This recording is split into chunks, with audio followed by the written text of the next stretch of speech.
Hey guys, tonight we stand by a river that has forgotten how to move, and you're about to find out what it really meant to be a medieval miller when winter locked the world in silence, and the only thing colder than the air was the economy. So, before you get comfortable, take a moment to like the video and subscribe, but only if you genuinely enjoy what I do here. And hey, tell me where you're watching from and what time it is there. I love seeing how the night stretches differently for each of us. Now, dim the lights, maybe turn on a fan for that soft background hum, and let's ease into tonight's journey together. The sound of your own breath joins the wind outside, a little rhythm of life against the frost, and in that steady pulse you begin to picture a small watermill somewhere in 14th century northern Europe. You walk closer, snow crunching beneath boots that are somehow both too thin and too damp. The air tastes like iron and smoke. The wheel before you, massive, wooden, patient, turns lazily in a river that looks more like liquid glass than water. Inside, a candle glows in the miller's window, flickering like a heartbeat in the dark. You can almost hear the faint grind of stone against grain, the gentle rumble that used to feed an entire village. It's the sound of survival, stubborn and slow. The miller's name isn't recorded, few of them ever are, but tonight you'll imagine him, a man wrapped in too many layers, his beard frosted white, his eyes reflecting the flicker of a tiny flame that refuses to die. He's been up since dawn, fighting the freeze not with grand invention or divine intervention but with stubbornness, an underrated form of genius. You probably wouldn't survive this, to be honest. Your modern bones would protest, your Wi-Fi would freeze solid, and your soul would file for central heating. But he's still here, trudging down to the water with a bucket of warm brine to pour over the wheel's axle, muttering something halfway between a prayer and a complaint. The brine trick, by the way, is a real one. Historical fact, not poetic invention. Millers sometimes used salt water or animal fat to keep moving parts from freezing solid, especially during harsh winters when a stuck wheel meant starvation. The air smells faintly of yeast and frost. You watch as he pokes at the ice forming along the sluice gate, his breath curling like incense around his face. Somewhere behind you a dog whines softly, wanting warmth it won't get until morning. You follow the miller back inside. The door creaks like a reluctant confession. The floor is dusted with flour, which, under moonlight, looks like snow that snuck indoors for shelter.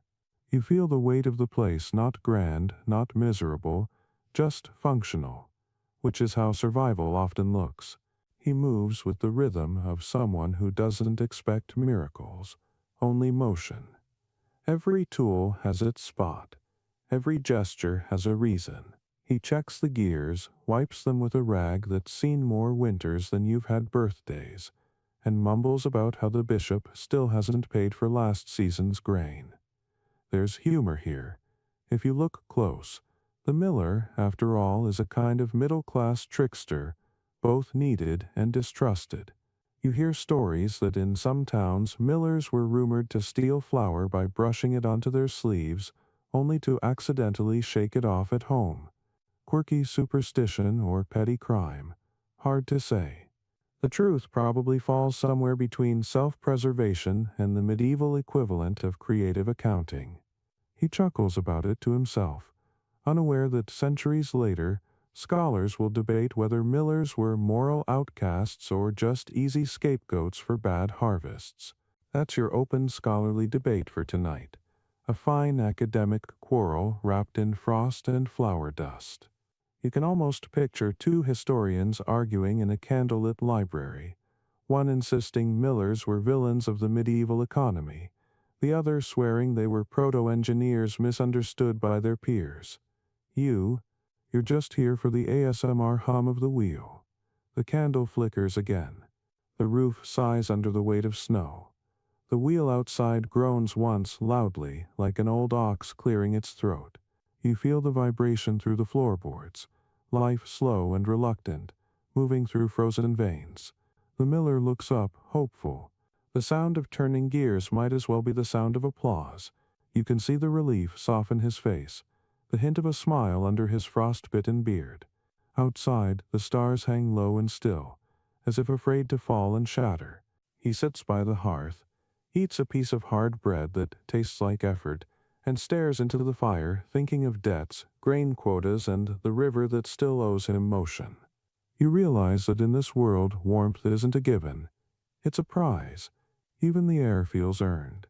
You lean back, listening to the wheel's faint rhythm as it picks up speed, steady, stubborn, alive. The river obeys, just a little, as if remembering that it too once had a pulse. You close your eyes for a moment, and in that sleepy stillness, the miller's hum becomes the world's heartbeat, a reminder that even when everything freezes, something human keeps moving, just to prove it can. You wake before dawn, or at least your imagination does, and you find yourself standing on the riverbank beside the miller, who looks like he hasn't slept since autumn. The air is a knife, sharp and metallic, and even your thoughts feel slower here, crystallized by cold. The river that once danced and sang through the valley now lies still, its surface a dull mirror reflecting nothing but misery and faint starlight. She stopped again. The miller mutters, voice hoarse, as if the frost has gripped his vocal cords too. You can almost hear the irritation under his breath, the kind that comes not from surprise but from familiarity. The frozen river problem isn't new.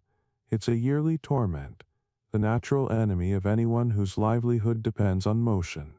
The wheel stands silent beside you, half submerged in glassy water, every spoke trapped in a kind of reluctant beauty. And in that moment you realize how strange it is that humanity's survival once hinged on the personality of a river. If it froze kindly, the miller could chip it, coax it, beg it into life. If it froze cruelly, entire villages went hungry. You shift your weight and the ice under your boots moans softly, a sound that might be warning or complaint. The miller bends to examine the sluice gate, his breath a ghost in the pale light. You can see frost creeping up the wooden boards like a slow infection. He takes out a small iron bar, cracks the surface in practiced rhythm, and the sound rings out one part music, one part despair. A medieval version of the morning alarm, except this one announces that physics is once again winning against human effort. You watch him take a torch and lower it toward the narrow channel leading to the wheel, the flame hissing where it meets the cold. The ice softens just enough for a trickle of water to sneak through, and the wheel shudders like a creature being woken before it's ready. He smiles faintly, victory, temporary as it may be. The miller knows this dance well. Thaw, freeze, thaw again. His tools are few, his tricks inventive. Sometimes he sprinkles salt stolen from the monastery's kitchen, though he'll never admit that out loud. Other times he pours a concoction of boiled brine and animal fat over the moving parts to keep them slick and stubborn. There's your mainstream historical fact. Archaeological findings and 14th century manuscripts confirm that millers did indeed use animal fat or salted mixtures to prevent freezing on wooden axles and gears, a primitive but effective form of antifreeze. The smell, however, would make even the hungriest villager reconsider their appetite. You can almost feel the sticky film in the air, mixing with smoke and damp flour. He wipes his hands on his tunic, leaving pale smears that mark him like a winter warrior. But here's the quirky twist. Some millers believed that if you whispered kind words to the river, she might start to move again. Superstition dressed as maintenance. There are records of millers in Scandinavia and northern Germany who left offerings, tiny loaves of bread, a drop of ale, or even a silver coin tossed through a hole in the ice. They called it feeding the current. It sounds absurd, sure, but so does living without central heating. So let's not judge too harshly. The miller in your story does it too, pretending he's checking the flow when really he drops a crumb from his pocket into the crack. The river, unimpressed, remains motionless. You smile, because it's a small act of faith disguised as habit, and you know that faith, religious, mechanical, or desperate, is the only thing that truly survives a medieval winter. The sun, a pale coin behind thin clouds, finally drags itself over the horizon. The light catches on the wheel, frozen droplets glittering like jewels no one can afford. The miller sighs. He starts to build a small channel from the bank, cutting through snow with a spade, trying to redirect a trickle of moving water toward the wheel. You can hear each scrape, each grunt, as he battles a problem that won't ever fully go away. Scholars still debate whether medieval rivers actually froze solid or simply slowed to a crawl. One of those open academic quarrels that fills journals but never hearths. You imagine two professors arguing about it over lukewarm coffee, neither of them having ever swung a shovel in sub-zero air. You side with the miller, obviously. Theory is nice, but cold mud is more persuasive. As the morning deepens, villagers begin to appear, bundled in layers that make them look like mismatched bundles of rags and complaints. They come to see if the mill will turn, because if it doesn't, they can't grind their grain, and if they can't grind their grain, they can't eat.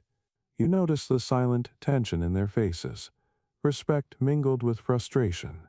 The miller isn't just a man here. He's the fragile hinge between hunger and hope. He knows it, too. He grins at one of them, a woman carrying a sack of barley, and says, "You can always chew it raw if you're impatient." She scowls, but it's the kind of scowl that hides a smirk. Humor is the only affordable currency in winter. Inside the mill, things are quieter but no warmer. The stones wait like sleeping giants. You can hear a faint dripping sound from the rafters, meltwater from the warmth of bodies and breath. The miller sets down his tools, leans on the window ledge and looks out at the stubborn ice. You wonder what goes through his mind. Maybe he's thinking of warmer times, of the wheel spinning so fast it hums like a hymn, of the smell of fresh flour mixing with river air. Or maybe he's just thinking about how much firewood he has left. Both are valid forms of philosophy. He walks back outside, his boots crunching through a fresh layer of frost. The river glints faintly in the dim light, almost mocking him. Then, miracle or coincidence, a small crack splits across the surface, and a sliver of water pushes through. It's not much, but it's enough to nudge the wheel. Slowly, lazily, it begins to turn, shedding shards of ice that clatter like applause. The villagers cheer softly. You can feel the relief ripple through the air, an invisible warmth that spreads faster than fire. The miller nods once, pretending he expected this all along. You know better, but you let him have it. As dusk approaches, the cold tightens again. But for now, the wheel keeps moving, steady and defiant. The river murmurs under its frozen skin, whispering promises of eventual spring. You step back, hands tucked into imaginary sleeves, and realize something quietly profound. The frozen river problem isn't just about mechanics, it's about persistence. The miller, the wheel, the river, even you standing here centuries later, are all practicing the same art of motion against stillness. The stars blink awake overhead, and the world exhales frost and fatigue. Somewhere in the distance, an owl hoots, unimpressed by human struggle. You smile into the cold. The wheel creaks once more, and for tonight at least it's enough. You step into the mill again, just before sunrise, when the world is still blue and brittle and the inside smells like damp oak and stale bread. The wheel outside is turning lazily now, each creak a reminder that movement in winter is an act of rebellion. Inside, the miller stands with sleeves rolled up, hands cracked and dusted with flour, eyes half-lidded from another night without real sleep. The light from the small window slices through drifting particles of grain, and for a second it looks like the air itself is alive, tiny stars swirling in the breath of an overworked man. You can almost taste it, wood dust, yeast, cold iron, and a touch of smoke from the hearth that never quite stays lit. Everything in here is wood, iron, and willpower. Timber is the lifeblood of the place. Every beam, board, and peg fitted by hand, each creak telling a story about weather, time, and one too many winters. You notice how the beams aren't cut perfectly. They bend slightly, warped by years of damp and frost, yet somehow it all holds together. It's not precision engineering, it's patience carpentered into reality. The miller grabs a mallet and begins to tap along the main axle, listening for hollow sounds. You realize he's diagnosing his machine like a doctor with a stethoscope made of oak. He smiles when it rings right, frowns when it doesn't. You'd probably have an app for this today, but back then, sound was science and instinct was the algorithm. You look closer at the wheel's gear system, teeth carved unevenly from ash wood, greased with animal fat and stubborn optimism. When the river flows, those gears grind against each other in a rhythm older than memory. There's a kind of intimacy between the miller and the machine. He knows every squeak like a parent knows a child's cry. He adjusts one peg with a chisel, tightens another with a wedge of oak, and hums an off-key tune that sounds suspiciously like a prayer. You wonder if the medieval church ever had a patron saint for patience. If not, they missed their chance. And there's your mainstream historical fact of the evening. Medieval mills were among the most complex mechanical systems before the Industrial Revolution. Their gearing and power transfer mechanisms prefigured much later, engineering design's early ancestors of clockwork and even factory machinery. The miller, without realizing it, is standing in the middle of an unrecognized revolution, armed with a hammer and a habit of swearing at wood. You wander further inside, noticing the hand tools neatly arranged on the bench, adzes, chisels, augers, saws. Each one has a wooden handle smoothed by decades of grip, grooves worn where fingers rested. The handles shine faintly from the oils of skin, and you can't help thinking how these tools are more than objects. They're extensions of people who learned to fix, mend, and adapt before DIY was a hashtag. You pick up a saw in your mind, feel its weight, the cold bite of the blade, and you understand how much strength it takes to shape frozen timber when the air itself resists motion. Somewhere behind you, the miller coughs and spits into the straw. Too much flour dust, he says to no one. It's a real hazard, by the way. Fine flour suspended in air can ignite explosively, a medieval occupational hazard that predates fireworks. Imagine that, centuries before OSHA, millers already lived in quiet defiance of physics. You half expect to see a faded sign on the wall reading, "Caution, spontaneous combustion zone." He doesn't seem to care. He wipes his hands, grabs a small wooden bucket of grease, and begins to climb onto the inner frame to lubricate the moving shafts. His boots creak, the ladder wobbles, and you instinctively hold your breath. He doesn't fall, he never does, but every movement looks like a gamble between confidence and gravity. Then you hear it, the slow heartbeat of the mill coming alive. The water wheel outside groans into motion, gears engaging, and suddenly the floor beneath you vibrates faintly, a low hum that travels through your boots and bones. The miller smiles again, proud but pretending not to be. "There she goes," he mutters, and the stones above begin to spin, steady as planets in orbit. The sound is hypnotic, grinding, rhythmic, soothing in its repetition. You could fall asleep to it if you didn't know how much work it hides. Each rotation means friction, and friction means heat, enough to warm the hands, maybe even enough to dream by. But there's also risk. Too much pressure and the stones can crack, sending shards of granite flying like divine punishment. That's not metaphorical. It actually happened often enough that some millers nailed charms and small crosses above the millstone as protection. There's your quirky tidbit. In certain parts of France, millers carved little faces or symbols onto their grindstones, believing the mill spirit within needed to be kept content to prevent mechanical disasters. Imagine giving your machinery a personality just to keep it from exploding. Then again, who among us hasn't apologized to a malfunctioning laptop? The miller adjusts the feed chute, sprinkles a pinch of grain into the hopper, and listens. The grain begins to fall, slow and steady, between the turning stones. The scent changes. the faint sweetness of crushed wheat rising like incense in a wooden cathedral. You watch as flour drifts from the chute, coating everything in a fine white fog. He sneezes once, laughs, and mutters something about ghosts. You catch his reflection in the small window, half man, half spectre, surrounded by the breath of his labor. And maybe that's the poetry of it. In this frozen world, motion creates life, and life creates mess, and the mess itself becomes beauty if you stand still long enough. As the day wears on, you begin to notice how much maintenance is ritual here. Every hour the miller checks the grain feed, the stone alignment, the water flow. He wipes, tightens, listens. The rhythm is almost meditative.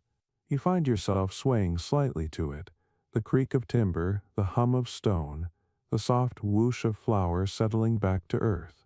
It's hypnotic in the way only repetition can be. The tools lie ready for when it inevitably goes wrong, because it always does. A belt will slip, a peg will crack, or a tooth will snap clean off. But he doesn't panic. He has patches for patches. You can tell this isn't repair, it's relationship. And here's your scholarly debate for the section. Historians still argue whether medieval millers were truly engineers or simply skilled laborers with luck and experience. Some say they were proto-technologists who paved the way for mechanization. Others insist they were just stubborn peasants tinkering with wood and prayer. Watching this man at work, you suspect both are right. He's too practical for theory and too clever for accident. He represents a quiet kind of genius, one that doesn't seek credit, just results. You catch him chuckling to himself, maybe at some private joke, maybe because one of the gears finally stopped squealing. You decide to laugh too. It feels earned. Outside, snow begins to fall again, thick, slow, and soundless. The light dims to gold and gray.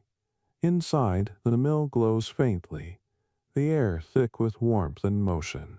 You realize you've been standing in the middle of a living machine, one that breathes through timber lungs and sweats through iron veins. The miller wipes his brow, leans on his hammer, and looks out the door. "Looks like another freeze tonight," he says. But he doesn't sound defeated, just resigned, as if winter and work have been long companions, arguing but never parting. He turns back, checks the stones once more, and the wheel outside keeps turning, slow but steady, defying the season one revolution at a time. You take a deep breath, letting the air fill your chest with dust and history. Somewhere in the rhythm of the mill, you start to feel the truth of it, that survival isn't loud or heroic. It's built from timber, tools, and toil, one patient rotation at a time. You wake again in the chill, though you're not sure you ever really slept, just drifted somewhere between the hum of the water wheel and the rhythmic groan of wood against cold. The morning light seeps through cracks in the wall like watered milk, weak and undecided. You can see your breath, soft white ribbons curling in the air, and the first thing you notice is that the miller's hands are blue at the edges, stiff as the planks he works on. He's humming something tuneless, rubbing his fingers together by the fire that refuses to catch. Sparks rise, flare, die again, like hope on bad days. You crouch beside him, feeling your imaginary toes go numb through wool that might as well be paper. You get used to it, he mutters, though his tone makes you suspect no one ever does. The mill is colder than the outside somehow, the kind of cold that seeps through layers and bones and reason. Frost hangs from the ceiling beams like ghostly cobwebs. When he moves, they tremble, shedding tiny shards that tinkle onto the floor. He finally gets the fire going, a small, reluctant flame, but even that warmth feels theoretical. The wheel outside turns slower now, the ice creeping back along the river's skin. Every few minutes he tosses a handful of grain into the hopper as if bribing the machinery to keep moving. You lean against a post, your breath making little clouds that mingle with flour dust swirling lazily through the air. The dust coats everything, your clothes, your eyelashes, your thoughts. It's strangely beautiful, like being inside a snow globe filled with ghosts. The miller sneezes violently, then laughs, and you realize he's laughing at the absurdity of trying to live in a place that's trying to turn him into part of the landscape. They think we just grind grain, he says, shaking his head, but this here's a test of anatomy, how many fingers you can keep till spring. You almost laugh too, until you notice the way he hides his left hand in his sleeve. When he lifts a log, you catch a glimpse. 2 fingertips blackened and hard, like burnt wood. Frostbite, mild but permanent. You wince, and he catches your look. Last winter, he says simply. The sluice jammed and I had to clear it fast. River didn't wait. That's your mainstream historical fact for the night. Frostbite and hypothermia were constant risks for millers during the late medieval period. Many worked bare-handed near icy water to free frozen gears, sluices or wheel paddles, and records from England and Germany mention the blue hand affliction, a euphemism for frostbitten digits that never quite healed. You imagine medieval physicians prescribing prayers and patience, 2 treatments that helped nothing but morale. The miller, of course, keeps going because what else is there? He grabs a wooden bucket, dips it into the trickle of moving water, and throws it onto the wheel to clear new ice. The shock of it makes him curse softly, but it works. The wheel jerks, coughs, and moves again, just enough to keep hope alive. The sound echoes like applause in an empty theater. He moves back inside, and you watch him shake off snow like a dog, his beard sparkling with ice crystals that refuse to melt. He stands by the grinding stones again, adjusting the feed. The air fills with the whisper of grain surrendering to stone, and the smell is warm, nutty, alive. It's a strange contradiction. The cold killing everything it touches while the mill keeps producing warmth through motion. You realize this must be how hope smells, roasted wheat and damp timber. He brushes flour from his clothes absent-mindedly, and you notice that even the rafters are lined with white dust, like a baker's heaven or a lung doctor's nightmare. And here's your quirky tidbit. Flour dust, when thick enough in the air, is explosive. Really. A spark from the hearth, a careless strike of flint, and the whole mill could ignite in a burst of light and regret. There were accounts of medieval mills vanishing in thunder, though the cause was rarely understood. People blamed demons, witches, even vengeful saints.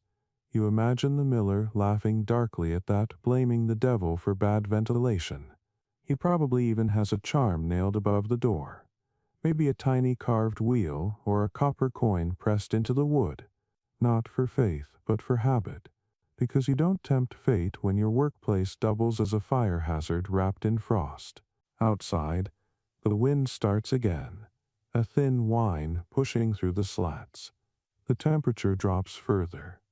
You rub your arms, though it's no use. The miller doesn't notice. He's too busy checking the stones, leaning close, squinting like a jeweler inspecting his craft. The stones hum, slightly uneven. He nods to himself. It's the rhythm, he says. If you lose that, you lose the flower. If you lose the flower, you lose the winter. He pauses, cracks his knuckles, and grins. And if you lose your fingers, well, that's just part of the job. His humor is dry, but it keeps the frost from winning. You start to understand that laughter here isn't an emotion, it's insulation. The light fades to gray as the day crawls on. The wheel outside slows, protesting against the thickening ice. He grabs his coat and heads out again, you following like a shadow. The river is nearly still now, its surface glistening with a thin crust that shatters under each step. He uses a wooden pole to break chunks of ice near the sluice, the sound sharp and hollow. A few villagers stand at a distance watching, their breath fogging in unison. They murmur about the harvest, about debts, about God. One older woman crosses herself as she passes, muttering something about the water's curse. You hear that phrase again later, in taverns and whispers. Some believed that frozen rivers were a punishment, a celestial pause button pressed by divine hands. Scholars still debate whether that belief was widespread superstition or local folklore. You decide it doesn't matter. When you live this close to the edge, everything feels like a message from somewhere higher or colder. He finishes breaking the ice, his movements slowing now. You can see exhaustion in his shoulders, but also pride. The wheel moves again, barely, but enough to keep the rhythm alive. The villagers nod, satisfied for now. One of them drops a small loaf on his doorstep as thanks. Another leaves a bottle of ale. He pretends not to notice until they're gone. Then he picks them up, brushes off the snow, and smiles. That smile, faint and cracked, might be the only thing truly warm for miles. As night falls, the mill glows from within, the hearth finally winning against the cold, the air hazy with flour and firelight. You sit near the door, watching shadows twist across the walls like lazy spirits. The miller sips from his ale, sighs contentedly, and hums that tuneless melody again. You realize that this is what survival sounds like. Not victory, not comfort, just motion that refuses to stop. The wheel outside turns. Slower now, but still turning. You close your eyes, feel the faint vibration under your feet, and think of the countless winters before this one, where men like him kept the same rhythm going with the same frozen hands and tired jokes. You picture frost-bitten fingers holding the same tools, coughing in the same air, laughing in the same dust, and you understand that survival is rarely glorious. It's just stubborn. The wheel groans once more. The river sighs beneath the ice, and the night folds in, soft as flour, heavy as sleep. You open your eyes to a different sound, the quiet creak of a door, and the soft shuffle of someone's steps across the mill's floorboards. The miller's wife has arrived, bundled in so many layers of wool that she looks more like a walking haystack than a person, her cheeks flushed red from the wind. She carries a small basket tucked under one arm, and a look on her face that says she's been awake since before the rooster even considered it.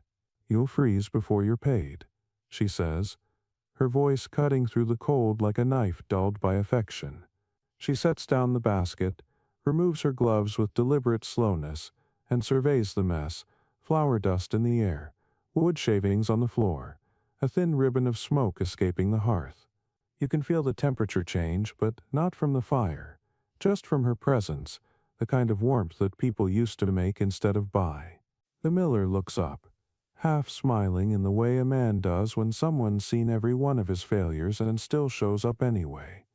"You brought the good bread?" he asks, knowing full well she did. She rolls her eyes, unwraps the basket, and inside you see small miracles.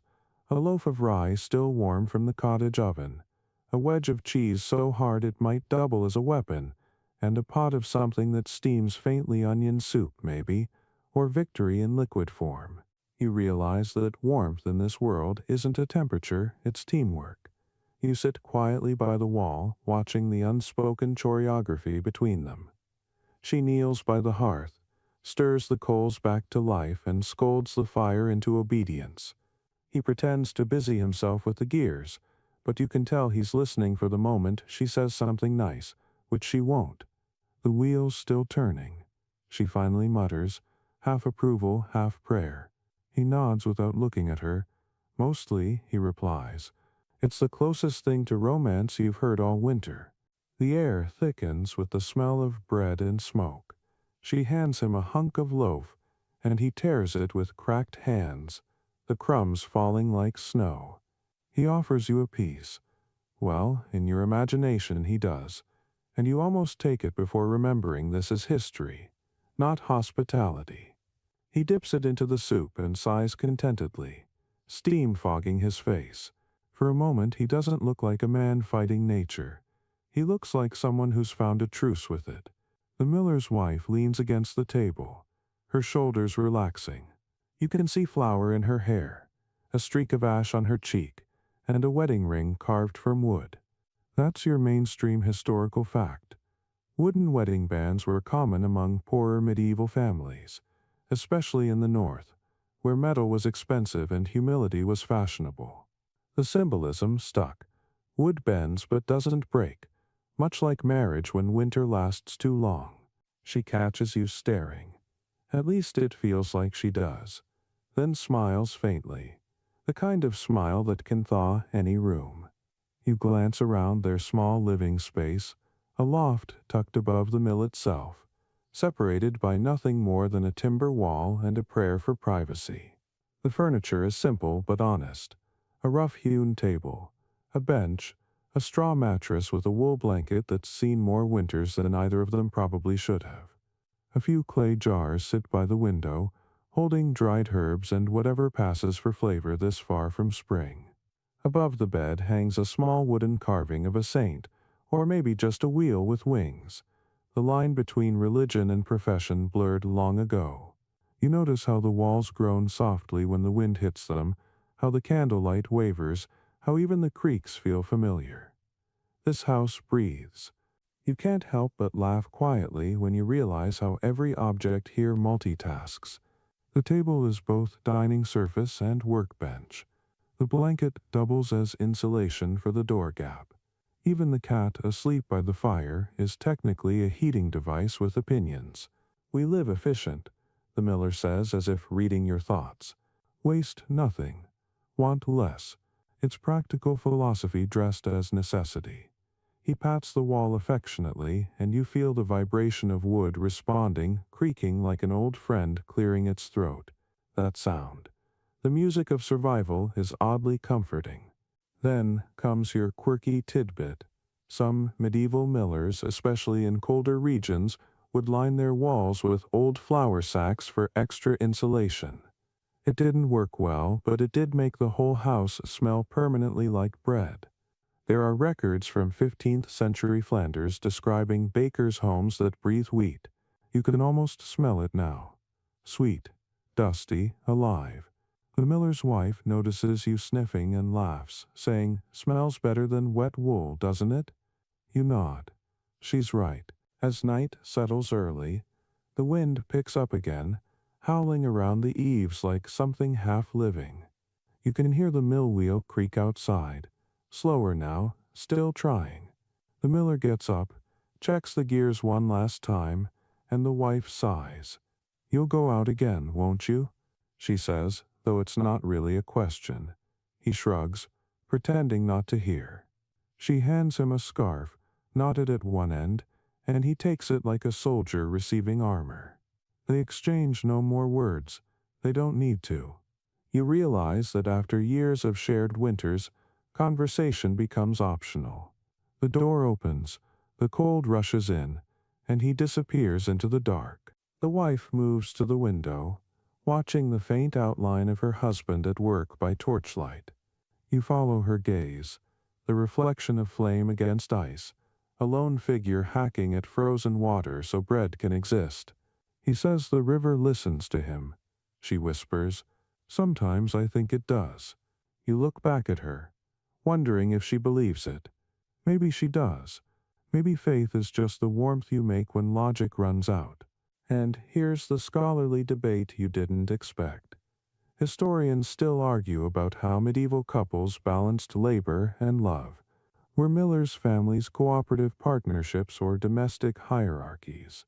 Some sources paint the wives as silent helpers. Others show them as equal engineers, managing the mill in their husband's absence. Watching this woman stir the fire, count the flour sacks, and quietly direct the entire rhythm of survival, you know which version makes more sense. The romanticized medieval wife of poetry wouldn't last an hour here. The real one runs the household like a fortress.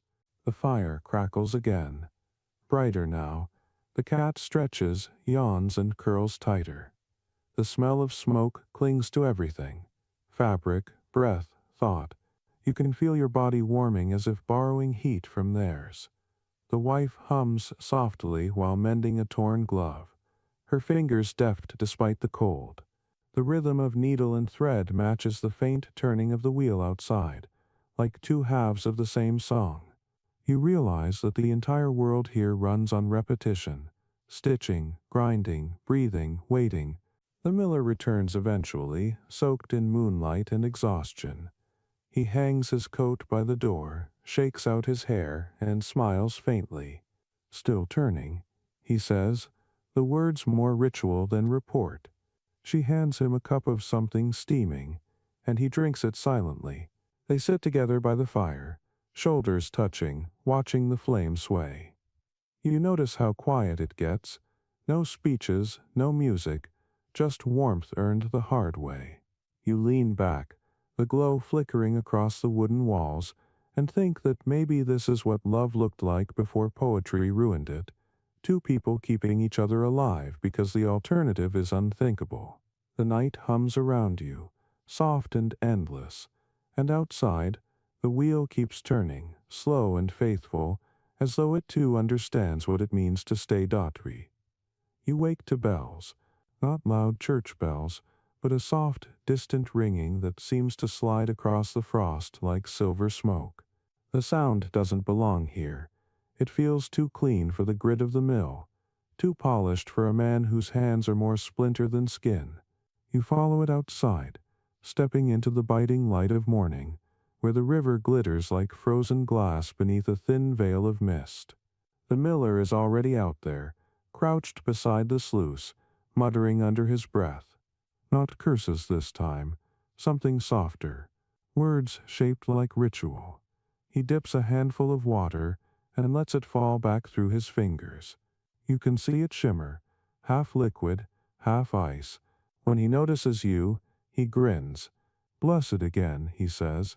You tilt your head, curious. By the priest, by myself, he answers, smirking. Saves the trip. And there's the problem, or rather the beauty of medieval faith. It seeps into everything, even here, even now. The church claimed dominion over water, bread, souls, and taxes, but the millers of the frozen rivers always treated sanctity as something negotiable. The river was both God's creation and the devil's playground. The wheel, both miracle and machine. Somewhere between those contradictions, men like him survived. You kneel beside him and peer into the slow-moving current, watching bubbles crawl toward the wheel.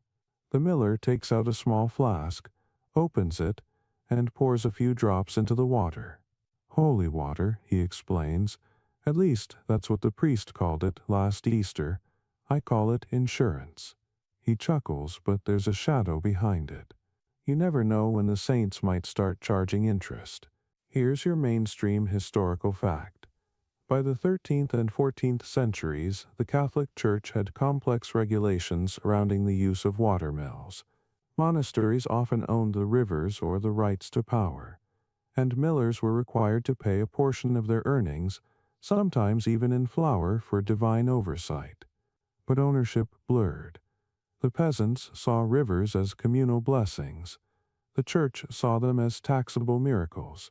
Disputes between priests and millers became common enough that some bishops issued decrees forbidding the operation of mills on holy days, fearing they might steal rest from the Lord. Imagine telling a hungry village that God demanded a day off from bread. The miller certainly did not. He dips his hand again, this time drawing the sign of the cross over the wheel. She's temperamental, he says, meaning the river. Sometimes I think she listens better if I speak her language. You watch as he tosses a small pinch of flour into the current, the dust spreading in a milky cloud. A superstitious offering, maybe. A quiet apology for trespassing on nature's stillness. And that's your quirky tidbit. Some northern European millers practiced what scholars later dubbed water propitiation. They'd sprinkle flour, bread, or even a drop of ale into the current at the start of winter, a symbolic act to feed the river spirit and keep the water moving. The church predictably called it heresy. You can almost picture the bishop's face, fuming from his warm chamber while somewhere a shivering peasant murmurs prayers to Saint Christopher and a nameless river goddess in the same breath. The miller stands and wipes his hands on his tunic. His wife appears at the door of the mill, shaking her head. "You're talking to the water again," she calls out. If she answers back, tell her to bring fish. He waves her off, grinning. Don't mock faith, woman, he says. It's kept us alive. She laughs, a short, bright sound that seems to cut the cold in half and disappears inside. You watch him watch her go, his eyes softening. She pretends she doesn't believe, he murmurs, but I've seen her hide coins in the flour sack before storms. You smile because you get it. Everyone in this world believes in something, even if that something is disbelief itself. As the day stretches on, the mill becomes a crossroads of strange holiness. A monk trudges up the path before noon, robes dusted with frost, face wrapped in the sort of patience only monks and millers seem to possess. He blesses the house, mutters Latin over the wheel, and accepts bread and ale in exchange. Keep the flow steady, he warns, or it will freeze in God's judgment. The miller nods solemnly until the monk leaves, then rolls his eyes so hard you almost hear them creak. If it freezes, he mutters, it's not judgment, it's January. You feel the tension between faith and function crackle in the air like static. It's the eternal argument. Is survival a miracle or a skill? The miller doesn't see a difference. To him, turning water into bread is just another version of turning belief into muscle. He pulls out his tools, oiling the wooden cogs again while humming an old church tune under his breath. You notice he changes the lyrics, something irreverent about St. Peter charging rent for clouds. You laugh quietly. He does too. The light changes slowly, gold melting into gray. The air smells of damp wood and faint incense, remnants of the monk's visit. The mill hums as the wheel spins, the rhythm oddly sacred. The miller's wife hums along, baking small loaves by the fire, the warmth finally winning against the chill. You feel yourself relaxing, lulled by the harmony of faith and pragmatism. But then the river groans again, a long, low sound that makes your chest tighten. The water's thickening. The miller grabs his coat and strides out, torch in hand. You follow. He kneels beside the sluice, eyes narrowing. The ice is creeping fast now, forming an opaque skin over the surface. He curses softly, then looks up at the sky. You blessed it wrong. He tells the clouds, try again. You almost laugh, but the defiance in his tone makes you pause. It's not mockery, it's conversation. He talks to the divine like an old coworker who keeps messing up the schedule. Here's your scholarly debate for the night. Historians still argue whether medieval Europe was truly as pious as it appears in manuscripts, or if daily faith was more negotiation than devotion. Some scholars claim religion dominated every breath. Others insist that ordinary people like this miller treated holiness as practical magic, part superstition, part survival strategy. Watching him now, pouring warm water over a half-frozen wheel while muttering half a psalm and half a curse, you realize it's both. Faith here isn't something you believe, it's something you use. The torchlight flickers across the ice. Steam rises as the warm water hits the surface, the faint hiss sounding almost alive. The wheel shudders once, then twice before catching again. It turns slowly, groaning like an old monk reciting prayers in his sleep.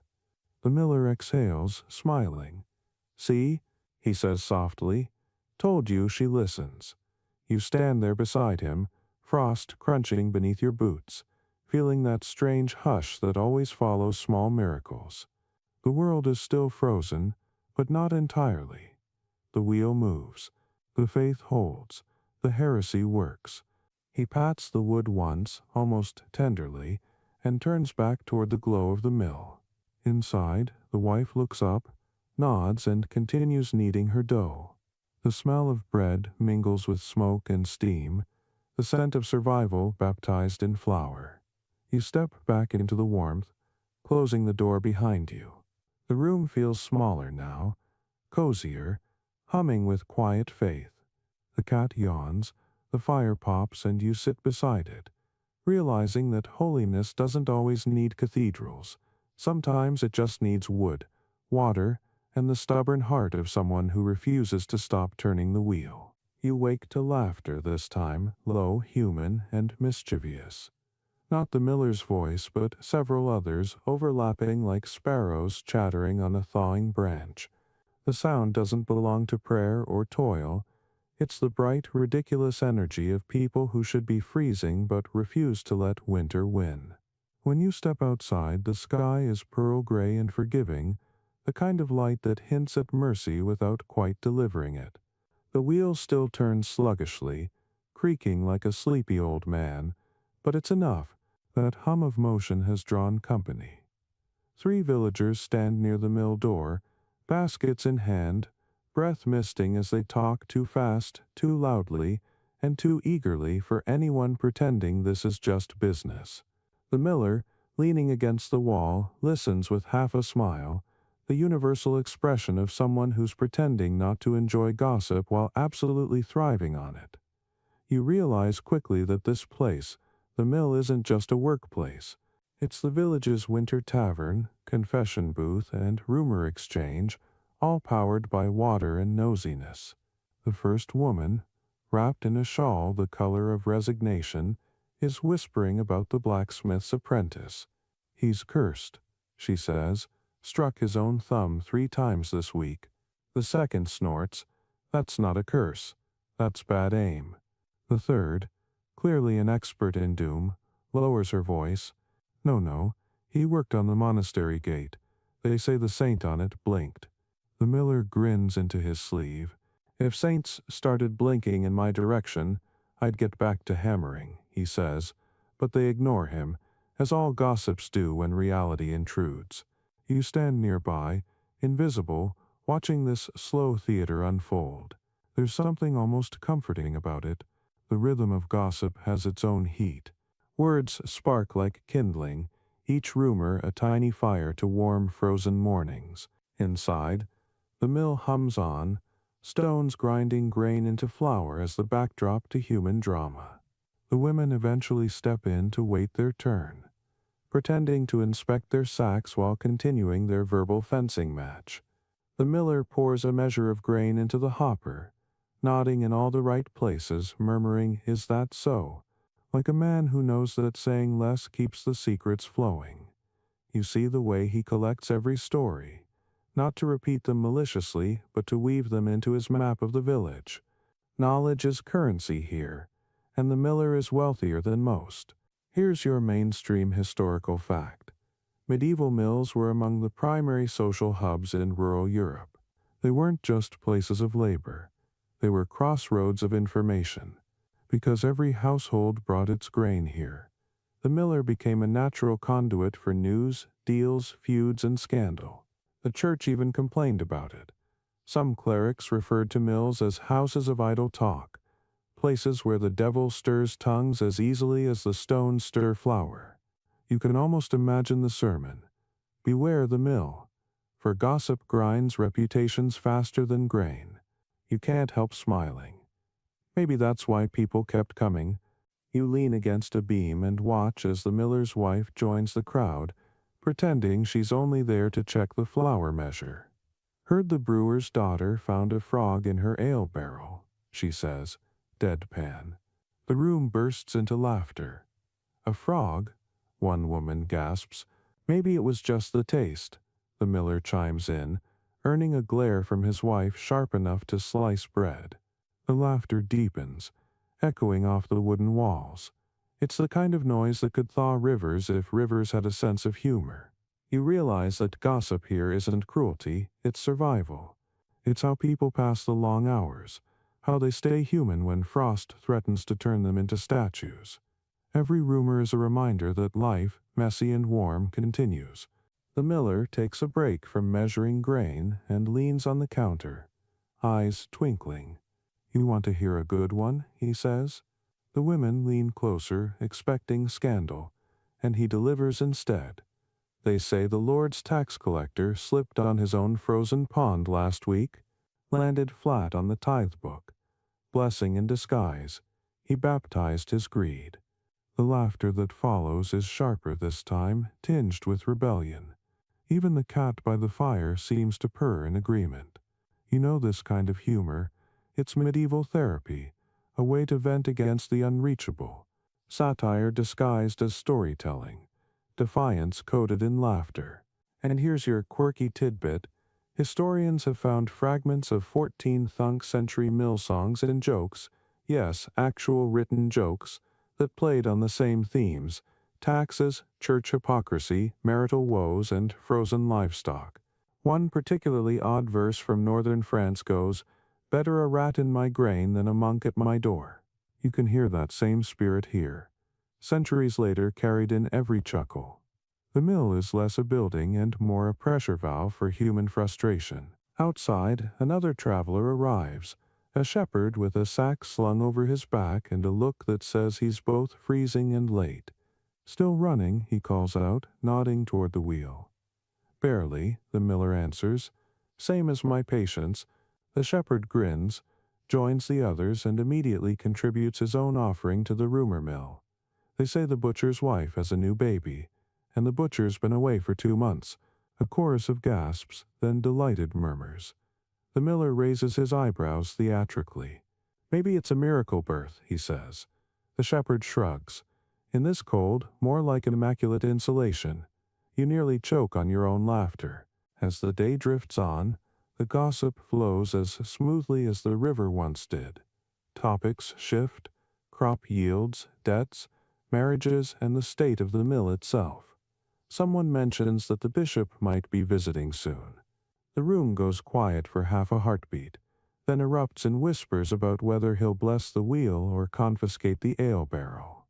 You notice how easily fear and fun blend here, how every story teeters between laughter and anxiety. The miller listens, nodding, storing each rumor like a squirrel with secrets instead of nuts. Later tonight, he'll share just enough of them with his wife to make her roll her eyes. The afternoon light fades, and the visitors begin to leave one by one, carrying both flour and fresh material for the next round of speculation. The mill quiets. The wife sweeps the floor, muttering about footprints and fools. The miller leans against the doorframe, smiling to himself. "They say too much," she says. "They always have," he replies. "But if they didn't talk, they'd freeze." She pauses, then nods. "Then let them gossip." And that's it. The philosophy of the mill in one sentence. Here's your scholarly debate. Historians argue whether gossip in medieval villages was destructive or essential. Some portray it as the root of superstition, others as the glue of community.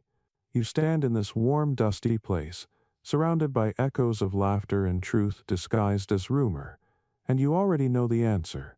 In a world where winter could silence everything, speech was survival. The words might sting, but they also spark. Outside, night falls. The river glows faintly under moonlight, still breathing under its icy crust. The wheel creaks, whispering its endless secrets to the dark. You step closer, feel the faint vibration of water beneath the wood, and think about how every turn of that wheel grinds more than grain. It grinds stories into memory. You look back toward the window, where the miller and his wife share a quiet moment by the fire, his hand brushing hers just once before he pretends to cough. You smile, warmed not by flame but by sound, the sound of people refusing silence. The wheel turns, the gossip lingers, and somewhere out there a new rumor is already being born, waiting for morning dot. By the time dawn comes again, the laughter of yesterday feels like a half-remembered dream buried under frost. You hear the faint groan of the wheel, slower now, as if the river has started charging rent for every turn. The miller sits by the door, boots unlaced, face caught between exhaustion and mathematics. He's scratching figures into the table with a bit of charcoal, muttering under his breath about weight, measure, and mercy. The numbers don't add up. Winter never lets them. A sack that should yield 2 loaves barely gives 1, and the nobles still expect their portion to arrive wrapped in obedience. You sit across from him, watching the candle tremble in the draught, and realize that here, every flake of flour is currency. He sighs, pushes the charcoal aside, and says, You'd think cold would slow greed, but it's the only thing that doesn't freeze. Outside, the road is a ribbon of ice. The villagers trudge up one by one, their sacks lighter, their patience thinner. They line up by the door, each hoping the wheel will keep moving long enough to give them flour before the sluice stiffens again. The miller nods, greets them by name, and weighs each measure on his balance, a wooden contraption that squeaks with every moral decision. He could cheat them easily. They'd barely notice if he skimmed a handful here, a handful there. Some say he does. Others swear he's the only honest man in 3 parishes. Both could be true. Truth is seasonal, after all. Here's your mainstream historical fact. Medieval millers often acted as informal bankers. They took grain on credit, advanced flour to desperate neighbors, or stored supplies for noble landlords. They lived in the delicate space between survival and suspicion.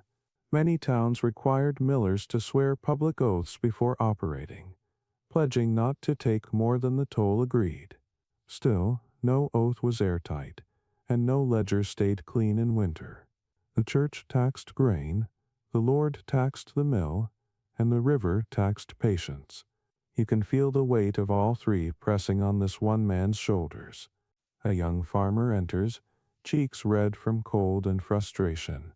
"The water's slower," he says, setting down his sack. "You'll grind less." The miller nods. "Then we'll grind longer." "Longer costs more," the farmer mutters. "So does dying hungry," the miller replies, not unkindly. The farmer huffs but stays.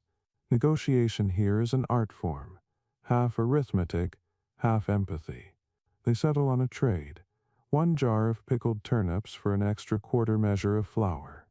You blink, realizing that even vegetables have joined the economy of desperation. The wife appears, her apron already powdered white, and starts sorting coins into a clay bowl. You notice that some of them aren't coins at all. Bits of pewter, buttons, even a small piece of glass. "Money's what people agree it is," she says, catching your glance. "Today, this is silver. Tomorrow, maybe kindling." It's not cynicism, it's adaptation. You can see how every object here is negotiable, how the economy has turned fluid to survive the freeze. And that brings you to the quirky tidbit of the night. In parts of Northern Europe, millers and traders once used ice tokens, small discs of frozen flour and water stamped with marks to record winter debts. The tokens would be stored outside, literal credit that would melt in spring, symbolizing the forgiveness of seasonal loans. It sounds poetic, almost mythic, but there are mentions of similar customs in Scandinavian folklore. The miller doesn't have those, but you imagine he would appreciate the idea. Temporary guilt that disappears when the sun returns. By midday, the mill fills with a different sound. Not grinding stone or gossip, but calculation. The wife tallies flour sacks, the miller repairs his scale, and the customers count what's left of their hope. A merchant arrives on horseback, wrapped in fur and arrogance. He strides in without knocking, his boots dripping ice onto the floor. "You owe for the timber delivery," he says. "Last autumn's invoice." The miller wipes his hands on his tunic, frowning. "Last autumn's timber froze into this roof," he answers. "If you want it back, bring an axe." The merchant glares. "Coin," he insists. "No coin, no credit." The miller shrugs. No river, no flour. It's a perfect impasse, and you can practically see the steam of pride rising between them. The wife steps in, placing a small sack on the table. "2 measures of rye," she says. "That's all we can pay." The merchant hesitates, greed wrestling with logistics, then snatches the sack and leaves. "May your river thaw," he calls over his shoulder. "May your horse slip," the miller replies cheerfully. When the door closes, the miller slumps against the wall, laughing softly. "They all think the freeze is bad for business," he says. "But really, it's the best accountant I've got. No one wants to collect taxes on ice." You realize he's right in a twisted way. Nature enforces equality. The cold is impartial. The lord's fields freeze just as solid as the peasants'. It's one of the few moments in history where power takes a snow day. As evening falls, the mill quiets. The customers are gone, leaving only footprints and faint gratitude. The wife stirs a pot of stew, stretching the last of the grain. The miller sits by the fire, counting the day's toll. A handful of coins, a jar of honey, a loaf of bread shaped like optimism. He holds each item up to the firelight, as if appraising not its worth but its story. You watch him slip one coin into a small wooden box hidden beneath the bench. "For the poor," he says simply. "Or for us if the river stops." The wife nods. It's the same either way. Then comes your scholarly debate for this section. Historians argue whether the medieval moral economy truly existed, a system where fairness and survival mattered more than profit, or if it's just romantic hindsight. Some claim people like this miller were practical altruists, balancing community need with self-preservation. Others insist they were shrewd opportunists cloaked in rustic charm. You watch him now, tired but grinning, giving an extra scoop of flour to the widow who knocks at the door after dark, and you think maybe the truth is both. Morality, like water, flows where it can. The night deepens. Frost forms on the window edges, tracing delicate veins of silver. The wheel outside creaks one last time, then falls still for the evening, its rhythm finally spent. The miller doesn't panic. He just stirs the coals and whispers, "Let her rest. She's earned it." The wife nods, handing him a bowl of stew. They eat quietly, each spoonful slow and sacred. The cat curls by the fire, purring like a satisfied creditor. You close your eyes for a moment, feeling the soft hum of survival around you. In this frozen economy, profit isn't counted in coin. It's counted in motion, in breath, in warmth that refuses to be taxed. When you open your eyes again, the candle has burned low, the stew is gone, and the miller is humming under his breath something tuneless but steady like interest that never stops accruing. Outside, the river sleeps, but you know by now that it never dreams of debt. It will wake when it's ready, and when it does, the wheel will turn again, and the books, those written in frost and faith, will balance themselves. Night again. And this time the sky looks alive. The moon hangs like a silver coin too bright to spend, and every patch of ice on the river glows faintly blue, as if the world has decided to pretend at warmth. You step outside with the miller, both of you wrapped in borrowed silence, and realize that the night sounds different when the river is half asleep. There's a faint hiss beneath the ice, the quiet voice of water plotting its escape. The mill wheel turns lazily in the moonlight, its motion smooth and hypnotic. The miller tilts his head, listening. "She hums differently at night," he says, half to himself, almost like she's dreaming. You ask what he means, and he just shrugs. Old superstition. They say mills talk after dark. Some say they lie. Some say they warn. His voice lowers to a conspiratorial whisper. Depends who's listening. Inside, the mill looks softer in the moonlight, its rough edges blurred by blue and silver. The stones glisten faintly with frost. Flour dust floats through the air like lazy snowfall, catching the glow from the hearth. The wife has gone to bed, her shape faintly visible under a pile of blankets upstairs. The cat watches you both, eyes reflecting the firelight, tail twitching like a question mark. The miller sits by the window, pours a little ale into a wooden cup, and begins to talk, not about prices or rivers or taxes, but stories. He's been saving them for nights like this, when the river slows enough for imagination to keep pace. Here's your mainstream historical fact. For all their mechanical importance, mills were often seen as liminal spaces in medieval folklore. Half holy, half haunted. They stood between water and land, movement and stillness, labor and mystery. People feared them as much as they relied on them. Records from England, France, and Scandinavia mention mill spirits, creatures said to live in the gears or under the wheel. Some were helpful, others mischievous, a few downright terrifying.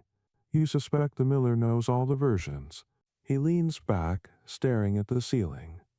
When I was a boy, he begins, they told me there was a spirit in every mill. Not quite angel, not quite demon, something in between.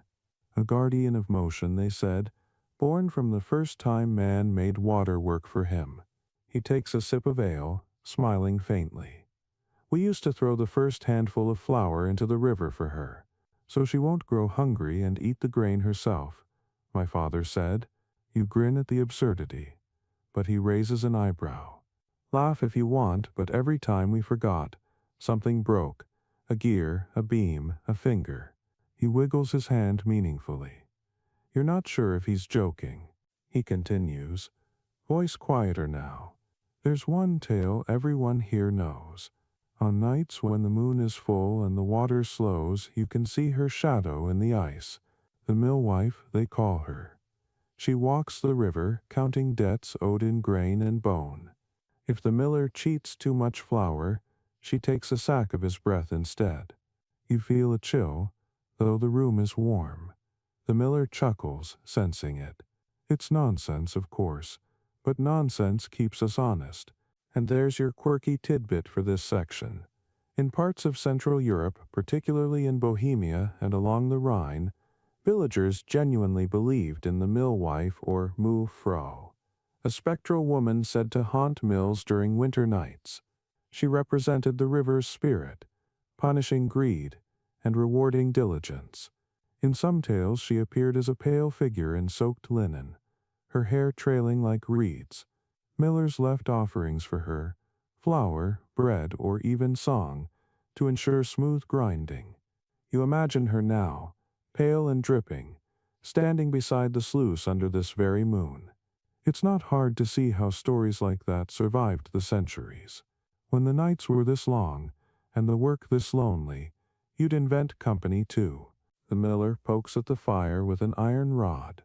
Sparks leap up, vanish midair. The scholars say it's all pagan remnants, he says. River worship, nature spirits, that sort of thing.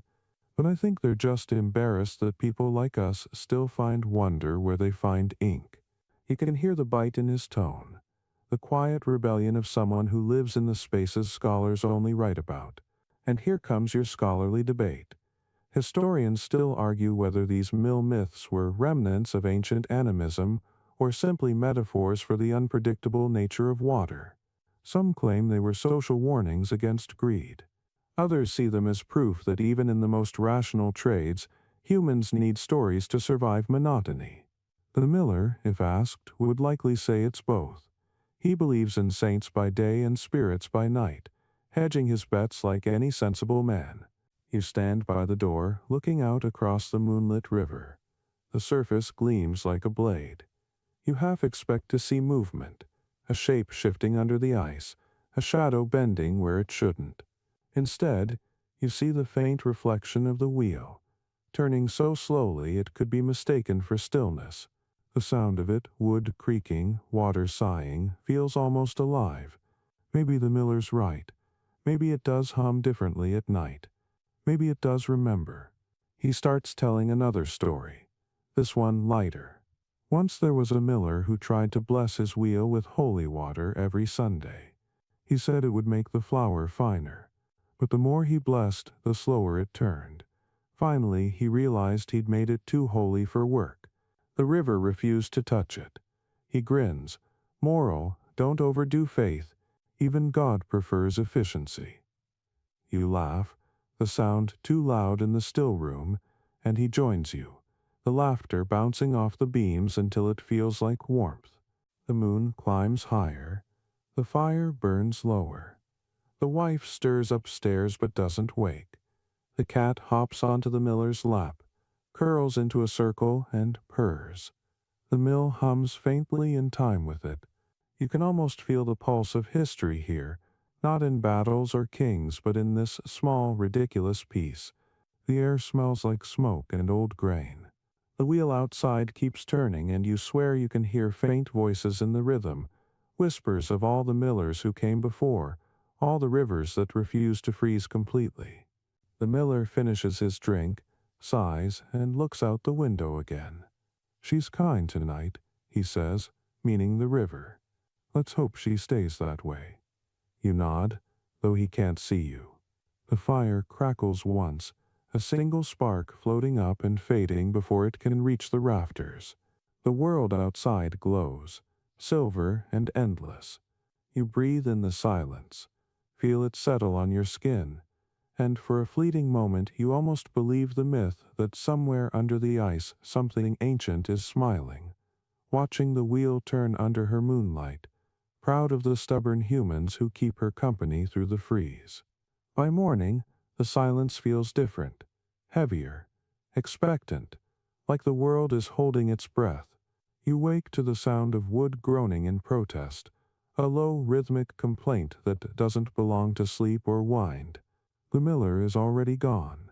You step outside and find him knee-deep in the half-frozen river, torchlight flickering off his soaked boots and the stubborn shape of the wheel.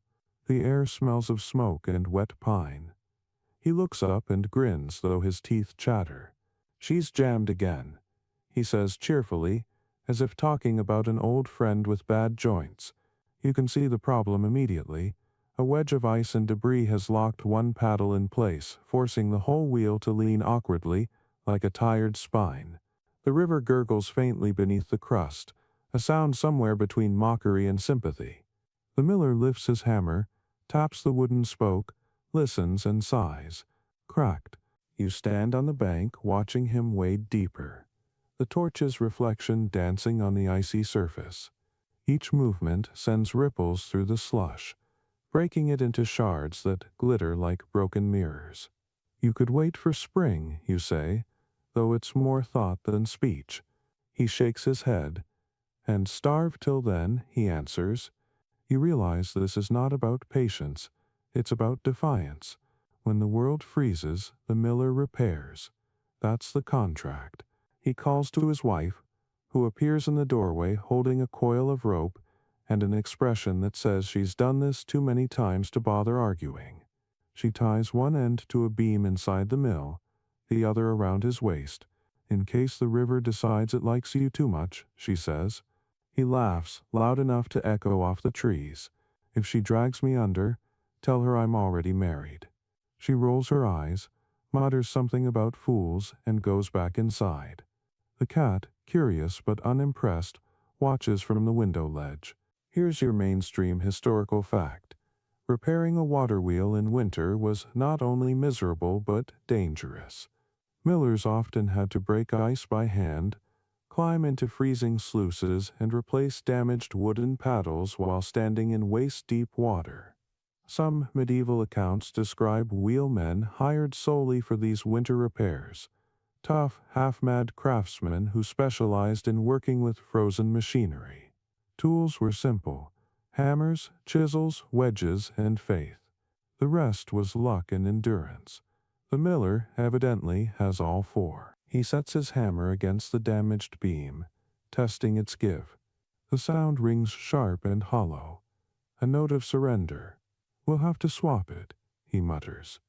You help him in imagination only, fetching the spare timber he cut last autumn. It's rough-hewn, heavy, and frozen at one end. He drags it to the riverbank, then begins the process that might as well be a ritual, breaking the old, fitting the new, convincing both to coexist. The cold stiffens his fingers, but he keeps moving, jaw clenched, breath thick in the air. Each strike of the hammer echoes like a heartbeat against the frozen world. The ice bites at his legs. You can see his skin redden beneath the waterline, but he doesn't flinch. "It's not pain if you stop thinking about it," he mutters. "That's not wisdom," you reply quietly. "That's insanity." He grins. Same thing this time of year. He wedges the new beam into place, smears animal fat along the joint, and binds it with iron nails. The hammering grows rhythmic, almost musical, syncing with the pulse of the river beneath the ice. For a brief moment, It sounds like the world itself is working again. Here's your quirky tidbit for the night. Some medieval millers believed that the act of repairing a wheel in winter bound the river spirit to the mill for another year. They would strike the final nail while whispering a blessing or a threat, depending on temperament. One recorded German saying went, "Stay and serve or freeze forever." The miller doesn't quote it, but you can feel the same intent behind his final hammer blow. He steps back, wipes his brow, and exhales steam into the cold. The wheel creaks, hesitates, then begins to turn. Slowly at first, then steady. A small cascade of water rushes through the paddles, scattering ice like glass rain. He laughs, not loud but deep, a sound pulled from the chest of a man who's just told winter it can't have everything. You realize this repair isn't just mechanical, it's spiritual too. The miller's entire existence depends on making broken things work again. Wood, water, hope. It's all the same material if you hit it with enough faith. The wife appears again, holding a blanket. She calls out, "You'll catch death." He grins, wringing out his gloves. Already did, years ago. He's just slow at collecting.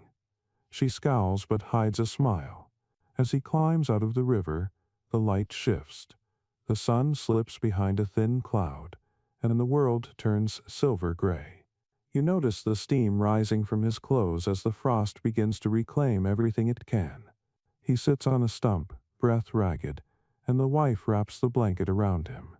They sit together in silence, watching the wheels spin. "It'll hold," he says eventually. "It always does." She nods. "Until it doesn't." He smiles. "Then we fix it again." You turn your gaze toward the wheel, listening to the sound of water and wood working together again. It's not smooth. It squeaks, groans, catches, but it moves, and that's enough. The mill hums faintly as though grateful. The cat returns to the window, tail flicking in approval. For a moment, everything feels right, imperfect but alive. And here's your scholarly debate.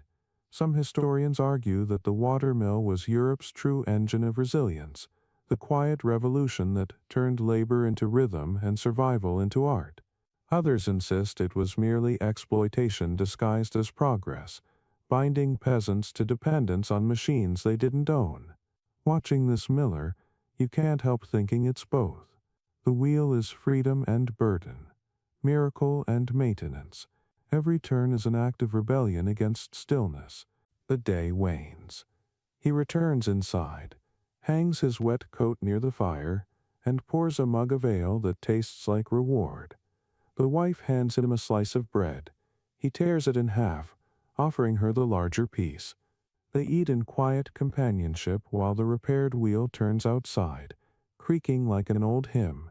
You can feel the mill breathing again. The sound of dripping water echoes faintly from the sluice, the ice melting under its new rhythm. The miller raises his mug toward the door in a half-toast. "To work," he says softly, "to wheels that never learn when to stop." You join the invisible toast, smiling. The air smells of wet timber and triumph. Outside, the moon begins to rise, catching the rim of the moving wheel, turning it into a silver halo against the dark. You take one last look before settling near the fire, your bones thawing within. In the crackle of wood, the hiss of steam, and the slow whisper of water, you hear it, the steady heartbeat of survival, repaired once more. The next morning brings the kind of stillness that makes even birds hesitate to sing. The frost is heavier, thicker, like a second sky has fallen overnight and decided to stay. The mill's roof groans under the weight of it, and every breath you take feels like inhaling powdered glass. Yet inside, the smell of baking bread cuts through the cold like sunlight sneaking through shutters.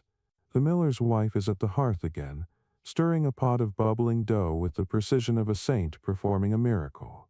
Her hands move automatically, stir, fold, shape, repeat, each gesture a small rebellion against hunger. She glances toward the door, where the miller stands watching the river with his usual worry disguised as patience. "They'll be here soon," she says. He nods, They always are, and they arrive right on time.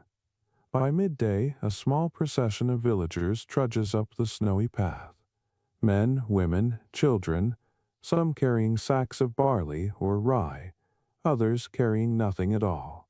They come not just for flour now, but for mercy. Winter has thinned their cheeks, dulled their eyes, and made their movements slow, careful, as if every step might cost more than it gives. You watch them line up outside the door, stamping their feet, blowing into their hands, trying not to look like beggars even though everyone knows the truth.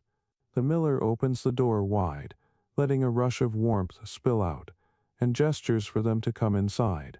He has arranged the place like a chapel of generosity. A table sits by the window, covered with small loaves, some full-sized, some barely more than rolls. The flour is stretched thin this week. You can see it in the texture, pale and coarse. Still, the smell is divine. Take what you need, he says simply, and you can feel the room exhale. The first woman steps forward, head bowed, and takes one loaf, murmuring something that might be a prayer or an apology. A boy follows her, eyes wide, clutching his loaf like treasure.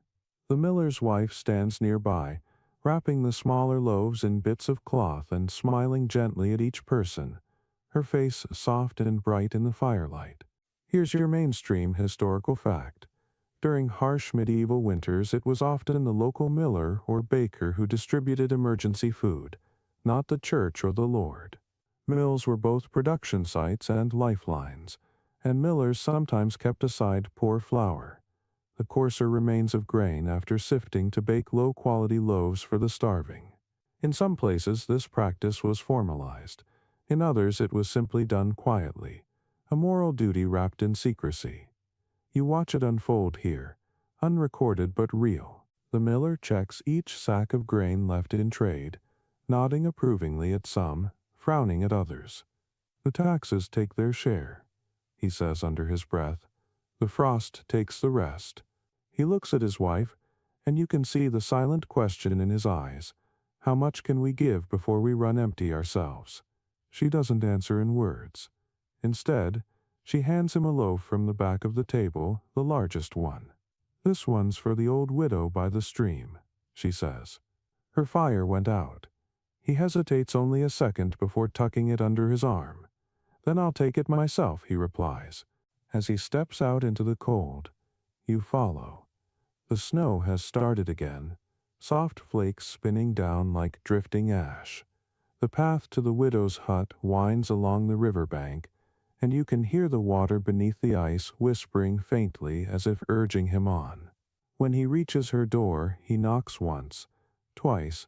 A frail voice answers, muffled by blankets and distance. He enters, leaves the bread on her table, and stokes her fire back to life before she can protest. You see her eyes glisten in the flicker of flame. You'll get nothing for that kindness, she says. He smiles. I already did. That line sticks with you as he walks back through the snow, his breath clouding like smoke. The generosity here isn't saintly, it's practical. The bread he gives away today might come back tomorrow in labor, or goodwill, or maybe just a little less guilt. You realize that in this frozen world, morality and self-interest have become allies rather than opposites. And here's your quirky tidbit. In certain medieval villages, millers were rumored to bake luck bread for those in need. A small round loaf marked with a cross, believed to bring warmth to the house that ate it. The cross wasn't always religious. Sometimes it was simply a baker's tally mark. But people swore the loaves kept longer, tasted sweeter, and even warded off frostbite. The wife bakes a few of those now, her knife etching small crosses into the dough before sliding it into the oven. You watch her hum as she works, the sound low and steady, blending with the mill's eternal creak. By the time the last villager leaves, dusk has fallen. The miller returns, stamping snow from his boots, his cheeks flushed red from the cold. The table is almost bare now, just crumbs and the lingering scent of charity. He sits heavily by the fire, stretching his hands toward the warmth. "We'll be short this week," he says. "We're always short," she replies. He chuckles. "Then I suppose we're consistent." Here's your scholarly debate for this section. Historians disagree on whether acts like this informal charity from millers or bakers were rooted in genuine compassion or economic strategy. Some argue they maintained social order by preventing revolt. Others claim they sprang from deeply held communal ethics. Watching this pair, you suspect the truth is less tidy. They don't give because it's righteous. They give because they remember hunger, and because not giving would feel colder than the air outside. The night deepens. The mill is quiet again, the wheel turning slowly in its sleep. The wife curls up near the fire, eyes half closed, and the miller sits beside her, cleaning his tools. He picks up a small wooden spoon, the same one he used to stir the dough earlier, and turns it over in his hands like a relic. "When we first built this place," he says softly, "I thought it'd be enough just to keep the wheel turning. But the wheel doesn't mean anything if people don't eat." He looks at you, though you're not really there, and adds, "Work's not holy unless it feeds someone." The fire pops. The cat stretches. Outside, the river hums beneath its frozen skin. The miller leans back, eyes closing, and you feel the faint vibration of the turning wheel underfoot, a rhythm of persistence, compassion, and quiet rebellion against the freeze. The smell of bread lingers in the air, warm and human. You take one last breath before sleep, tasting smoke, flour, and faint sweetness, and for a moment it feels like hope has a flavor. The morning brings an unexpected visitor. His boots too clean, his cloak too fine, his posture too straight for this part of the countryside. You hear the crunch of deliberate footsteps on the frozen path long before you see him. The miller looks up from the wheel, squinting against the pale sunlight, and mutters, "Ah, a man with ink on his fingers, either a tax collector or a talker." The wife, peering out from the window, grins. "Maybe both." The stranger approaches with the kind of careful politeness that smells faintly of education. He bows, introduces himself as Brother Alaric of the nearby monastery, a scholar collecting observations on hydrodynamic efficiency, words that land on the frost like birds too delicate for this weather. The miller blinks. "You're studying the river?" "Yes," the scholar replies, beaming, "and its mechanical applications in the Lord's design." The miller scratches his beard. "Well, she's currently applying herself to freezing my toes." The scholar produces a small leather notebook, opens it reverently, and begins scribbling as though the sight of cracked timber and mud-soaked boots were a revelation. He asks questions with the enthusiasm of a man who's never repaired anything in his life. "How many rotations per minute does your wheel achieve?" The miller stares. "Per what?" The scholar blinks, repeats himself slower. The miller laughs, a deep sound that startles the river birds. "It turns fast enough to grind grain, slow enough not to explode. That's my measure." The scholar looks horrified, as if someone just blasphemed against geometry. "But surely you must take notes." "Aye," the miller replies, "mental ones, easier to keep dry." You can tell immediately that these two men live in different worlds entirely. The scholar's made of parchment and ideas. The miller's made of wood and frostbite. Yet there's something endearing in their awkward dance. The scholar circles the wheel, murmuring about torque and divine ratios, while the miller watches with amused suspicion. The wife brings out a small cup of ale, offering it to the guest, who accepts with the air of someone performing a social experiment. "Does the water always flow this sluggishly in winter?" he asks. The miller nods. "Aye, she gets lazy when it's cold." "Lazy," the scholar repeats, scandalized. "Water cannot be lazy. It lacks intent." "So does my donkey," the miller says. Doesn't stop him from ignoring me. Dills. Here's your mainstream historical fact. By the late Middle Ages, educated monks and scholars had indeed begun taking scientific interest in water power and mechanical systems, though most of their understanding came from observation rather than experimentation. Treatises like De Diversis Artibus by Theophilus and later writings by Villard de Honnecourt included early sketches of mills, gears, and hydraulic mechanisms, but millers themselves, illiterate, practical, and proud, often viewed such visitors as curiosities rather than authorities. They trusted their instincts over equations. The scholar takes out a measuring cord, stretches it across the wheel, and frowns. The angle of the paddles is inefficient, he announces. The miller raises an eyebrow. Inefficient? Yes, yes. If adjusted by 10 degrees, you could increase torque by perhaps, 1/10. The miller nods thoughtfully. And how do I do that without freezing solid? The scholar doesn't answer, too busy sketching. It's fascinating, he mutters, how these rustic mechanisms mimic celestial harmony. If the stars need oiling every fortnight, the miller says dryly, I'll start believing that. The wife snorts so loudly she has to pretend it was a cough. After an hour, the scholar decides he must observe the mill in operation. He produces a tiny sand glass from his pouch, flips it, and watches the grains fall while counting rotations. The miller obligingly feeds grain into the hopper, humming to himself. When the sand runs out, the scholar claps his hands. Marvelous! I must write about this, on the moral geometry of motion. The miller pauses mid-turn. Moral geometry. Indeed, everything that moves does so according to divine proportion. Your wheel is a metaphor for virtue, labor balanced by grace. The miller leans on his hammer, and if it breaks, the scholar beams, then it teaches humility. Then she's the holiest wheel in Christendom, the miller replies. You realize you're witnessing a quiet collision between worlds, the contemplative and the physical, parchment and splinter, the kind of exchange that built history without meaning to.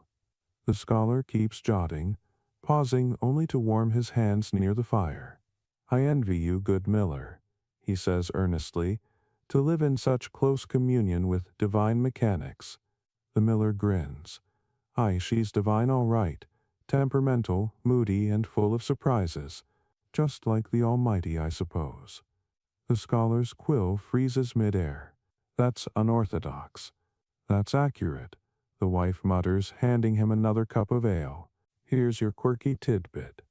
There are documented cases of scholars attempting to improve peasant tools during field visits, introducing gears, pulleys, or mathematical precision to systems that had worked fine for centuries.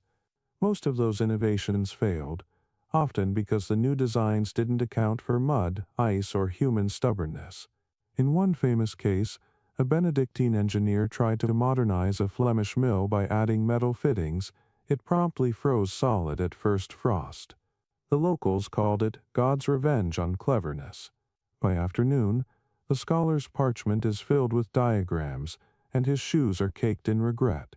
He thanks the couple profusely, bowing as if leaving a royal court. You've shown me much about the soul of labor, he says solemnly. And you, the miller replies, have shown me much about how to stay warm while watching others work. They shake hands, and the scholar departs, muttering notes to himself about entropy, efficiency, and spiritual hydraulics. The miller watches him disappear down the road, then turns to his wife. Think he'll ever write about us? She shrugs. If he does, he'll probably make you sound wise. Then I pity his readers, he says, grinning. They return to the mill, where the wheel hums softly in the fading light. The wife pours him a final cup of ale. Do you ever wish you'd studied books instead of wood? She asks. He shakes his head. No book ever fixed itself when it broke. Here's your scholarly debate. Historians still wrestle with whether medieval technology was driven more by intellectual curiosity or by sheer necessity. Was progress born from scholars theorizing in monasteries or from millers patching wheels in freezing rivers? Watching this man covered in flour, grinning at his own half-functioning miracle, you can guess the answer. As dusk settles, the mill quiets. The scholar's footprints fade beneath new snow, and the world contracts again to the small warmth of wood and motion. The wife sits by the fire, mending a torn glove. The miller sharpens his tools. Outside, the repaired wheel turns at its slow, perfect rhythm, unconcerned with geometry or grace. You listen to its song, the honest hum of function, and think that maybe this too is philosophy, the kind that lives in hands instead of ink, in rhythm instead of reason. The wheel creaks once more, the scholar's theories dissolving into the cold, and the night, like the river, keeps flowing exactly as it always has. When the thaw finally begins, it doesn't announce itself with trumpets or sunshine. It sneaks in quietly, like a thief who feels bad about stealing your misery. You notice it first in sound, the faint drip of melting icicles, the subtle gurgle beneath the river's crust, the sigh of timber relieved to creak instead of crack. The miller steps outside, squinting against the pale morning light, and for once, the air smells of something other than frost. It smells faintly of earth, alive and damp, like the world just exhaled after holding its breath for months. He crouches by the riverbank and watches a small trickle of water escape under the ice. "She's waking," he says softly, half awe, half warning. You walk with him along the bank, boots sinking into slush. The snow is retreating, patch by patch, revealing a landscape that looks like it forgot what color was. The river, sluggish and sullen, carries fragments of winter downstream, broken twigs, bits of bark, the ghostly remnants of someone's lost glove. The wheel groans as the ice loosens its grip, shuddering like a creature stretching stiff muscles. The sound isn't beautiful exactly, but it's alive, and after months of silence, that's better than any hymn. The wife appears at the doorway, arms folded against the chill. "Don't trust her yet," she calls out. The river's like a child, pretends to behave before throwing another tantrum. The miller grins. "So you two have met. Here's your mainstream historical fact. In many medieval regions, the thaw season, March through early April, was the most dangerous time for millers and farmers alike. Melting snow often caused floods, washed away mill races, and damaged dams and sluices. Chroniclers from England to Poland wrote about spring hunger, a cruel season between the exhaustion of winter stores and the first new crops. Survival meant not just patience but foresight. You can feel that tension now. The promise of spring carried on the same breeze that still smells faintly of decay. The miller grabs a wooden pole and wades into the shallows, testing the current. The water is colder than sin, but he doesn't flinch. "Too strong on the left," he mutters. "Needs clearing." You watch as he lifts a tangle of debris, a dead branch, a knot of reeds, a frozen fish that looks both pitiful and philosophical. He tosses it aside, then turns to the wheel. "You'd think after all this time she'd turn easy," he says, "but no, she sulks like the rest of us." The wheel creaks, then moves, slow but steady, a rhythm that sounds like memory learning to breathe again. Inside the mill, everything smells different. The cold dust is gone, replaced by a damp sweetness, wood-absorbing warmth, flowers softening in the air. The wife has opened the shutters, letting sunlight slant across the room like a guest too polite to stay long. She's sorting the last of the winter grain, humming under her breath. "The new season's late," she says, "but at least the river remembered how to sing." She gestures for you to listen, and you do. Beneath the mill's groan and grind, you hear it, a melody of movement, uneven but joyful, the sound of life sneaking back in. Then comes the villagers, one by one, bringing offerings that look more symbolic than sufficient. Small sacks of grain, a jar of pickled beets, a few eggs that survived the cold. They smile more easily now, though their hands still tremble when they hold the bread. The miller greets each of them with weary affection. "We made it," one man says. The miller nods. "Barely. Barely's enough," the man replies, and they laugh, the kind of laugh that sounds like thawing ice breaking apart. And here's your quirky tidbit. Medieval Europeans sometimes celebrated the thaw with makeshift river feasts, small gatherings where communities would bring what little food remained and eat by the water to encourage it to flow. They'd sing, throw breadcrumbs into the stream, even pour ale into it as an offering to ensure good fortune for the year's milling. It was part superstition, part therapy, and you can see the same spirit in the miller's grin as he uncorks a small jug and pours a little ale onto the ground. "For the river," he says, "for her temper." The wife rolls her eyes but smiles. "You spoil her," she says. "She's the jealous type." The day warms slowly. You watch sunlight crawl across the wooden beams, the shadows stretching and shrinking like lazy cats. The miller sets about repairing what winter has ruined. Tightening pegs, relining the sluice gate, oiling the axles. Every task carries the same rhythm. Fix, test, breathe. He hums as he works, occasionally muttering about the scholar who called the wheel moral geometry. If he could see it now, he says, he'd call it divine chaos. The wife laughs from inside. That's marriage, not mechanics. As afternoon fades, the river picks up speed. The sound of rushing water fills the valley. Louder, wilder, unstoppable. The miller steps back and watches, awe softening his face. "There," he whispers, "she's alive again." The wheel spins faster now, flinging droplets into the air that catch the sunlight like tiny sparks. The spray hits your cheek, cold but clean, and you can taste the season changing. The wife joins him at the door, leaning her head against his shoulder. "Don't start celebrating," she says. "Flood's next." He chuckles. "I'll take chaos over silence." Here's your scholarly debate. Historians still argue whether medieval people truly celebrated spring as a relief from hardship or feared it as another trial, the unpredictable in between famine and plenty. Some evidence suggests joy, others dread. Watching this scene, you understand both. Spring is beautiful precisely because it's unreliable. It gives, but it also floods. It revives, but it also tests. The miller knows this better than anyone. As dusk settles, the river roars louder, almost triumphant. The mill hums steadily. Stronger now, the wheel's rhythm sure and full. The wife lights a candle and sets it by the window, a soft glow against the growing dark. The miller sits beside her, hands folded, eyes distant. "I used to hate the thaw," he says. "Too much work, too many surprises."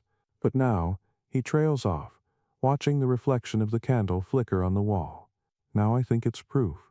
Proof that nothing really stops, not even when it looks that way." The wheel outside spins, faster still, splashing water onto the frozen bank. The sound is steady, determined, alive. You lean against the doorway, listening, feeling the vibration travel through the floorboards and into your bones. It's the sound of motion returning, of hope deciding to stay this time. You realize that the miller's right. The world never truly freezes. It just pauses, thinking about how to begin again. And when it does, it's louder, messier, more human. The wife leans her head on his shoulder. The candle burns low. The wheel turns on, flinging droplets of light into the air, until the night swallows them, one by one. The river murmurs. The mill hums, and spring, slow and stubborn, finally remembers its way home. The thaw has done its work. The snow that once ruled the valley has retreated into memory, leaving behind soft mud, bright puddles, and the faint smell of earth remembering itself. The river now sings instead of groans, running fast and confident, like it too is proud to have survived. The wheel spins strong and steady, flinging droplets of light into the morning air. From the hill above, the mill looks almost new again, timbers scrubbed by rain, stone warmed by sun, and the faint trail of smoke curling from the chimney like a signature on spring's renewal. But inside, the rhythm hasn't changed.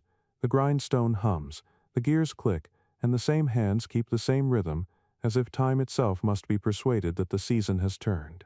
The miller stands by the window, wiping flour from his beard. He looks older than winter left him, but not defeated, more like a man who's learned to bend without breaking.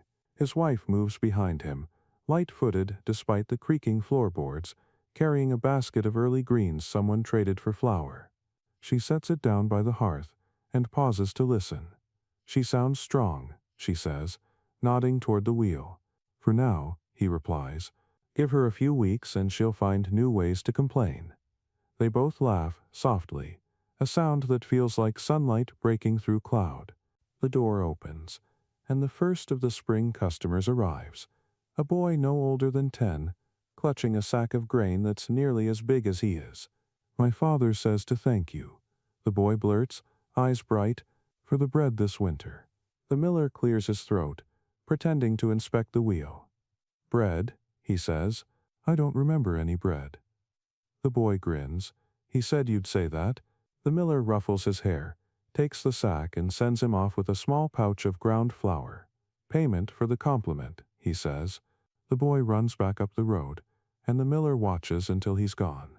"That's how the world pays you back," his wife murmurs. "A little late, but enough," he nods, though he doesn't quite believe it. Here's your mainstream historical fact. In post-winter months, many medieval mills became communal centers for exchange and celebration.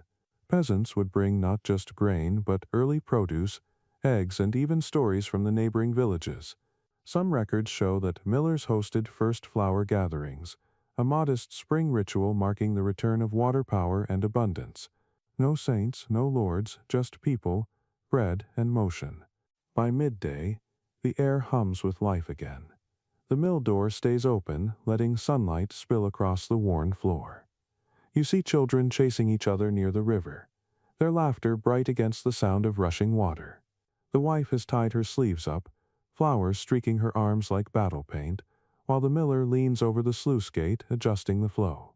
"She's strong," he says again, pride softening the lines of his face. "Stronger than I expected." "She learned from you," his wife answers. He chuckles. "She learned to complain from me. The rest she did on her own." And here's your quirky tidbit. In several parts of medieval Europe, millers used to give the river a thank you offering after the thaw. A small wreath of green branches tied with breadcrumbs and floated downstream. It was said to keep the water kind for the rest of the year.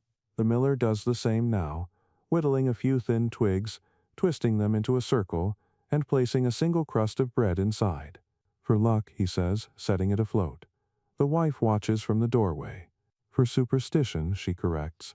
"For both," he replies, "and you can't tell which of them wins." The evening light turns the river gold. The mill glows in its reflection, haloed in mist and memory. The wheel's steady rhythm fills the valley, echoing off the hills, a reminder that human hands can coax permanence from motion. Inside, the table is set with the first greens of the year, a loaf of coarse bread and 2 wooden cups of ale. They eat quietly, no prayers, no speeches, just the kind of silence that's earned, not given. Afterward, the miller sits by the door, looking out over the river, fingers tracing the grain of the wood beside him. "Strange," he says softly. "When I was younger, I thought the wheel worked for me. Now I think I work for it." The wife smiles without looking up from her sewing. "Maybe you both work for the same thing," she says, keeping each other moving. The night settles gently, wrapping the mill in calm. The stars return, shy at first, then bolder. The river whispers to them, its surface smooth as glass. The wheel turns slower now, easing into its night pace, whispering rather than roaring. You sit by the window, listening to that sound, an ancient lullaby of water and wood, motion and rest. It's easy to imagine all the other mills across the world doing the same, each one spinning under its own patch of sky, each one a heartbeat keeping the dark at bay. Here's your scholarly debate for the final stretch. Historians have long disagreed on what the medieval mill truly symbolized. Was it a tool of oppression, binding labor to obligation, or a marvel of ingenuity that sustained life through centuries of hardship? The truth, as usual, sits somewhere between. The wheel doesn't care who owns it, it just turns. It doesn't ask who feeds it, it just drinks. Yet in its endless motion you find something like faith, not in gods or kings but in persistence itself. The miller rises, checks the door latch and stands for a long moment watching the river. His wife joins him, slipping her arm through his. Together, they listen to the wheel creak and groan like an old friend refusing to stop talking. The cat curls by the hearth, the fire burns low, and the stars lean closer. The mill hums on, a soft heartbeat under the weight of centuries. You realize, sitting there, that nothing in this story has truly ended. The cold will come again, the river will freeze, the wheel will crack, and someone, maybe this miller, maybe the next, will fix it.